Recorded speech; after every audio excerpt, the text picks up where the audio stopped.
Yo, what's up mga boss? Another vlog, another kaalaman na naman para sa ating lahat. Dahil sa video na to ay tuturo sa inyo kung paano kalkulahin ang volume ng isang poste. Sabay na rin sa pag-alam po ng dami ng materialis na magagamit natin sa pagbuhos ng poste. Sa pagkuha po ng volume ng poste ay gagamit po tayo ng width by length by height. Dahil po ang poste natin ay may lapad na 30 cm by 30 cm, tapos ang taas niya po ay 3 meters. Para makuha po natin ang volume niyan, i-convert po natin into 300 cm itong 3 meters. So ito na mga boss, total na natin yung volume. 30 cm by 30 cm by 300 cm equals 270,000 cubic meter. So ang katumbas yan mga boss ay 0.27 cubic meter.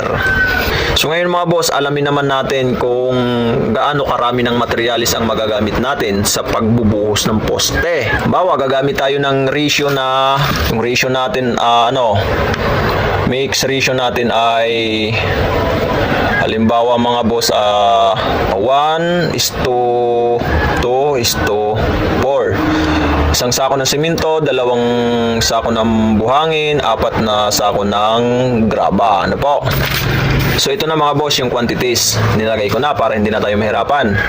Sa 2.27 cubic meters, yung volume ng poste natin, gagamit po tayo ng 3 sako ng simento, 0.206 cubic ng buhangin, 0.412 cubic ng graba. Katumbas nito mga boss, 3 sako ng simento, 6 na timba ng buhangin, 12 timba ng graba. Sana nasusundan nyo ako mga boss sa simpleng video natin ngayon. So, pwede nyo po itong i-screenshot kung sakali. Sa pag-estimate po ng materialis na magagamit mga boss, lalo na sa poste, sa biga, or kahit ano, basta materialis na magagamit, gaano karami, lagi nyo pong uunahing kalkulahin yung area or yung volume. Kagaya nito, itong poste, kinalkula natin yung volume at lumabas, ito nga. Ito po, dahil nakita na natin yung volume ng isang poste na may 0.27 cubic meters, ay saka na natin sinunod itong quantities ng materials. At ito na nga ang lumabas mga boss.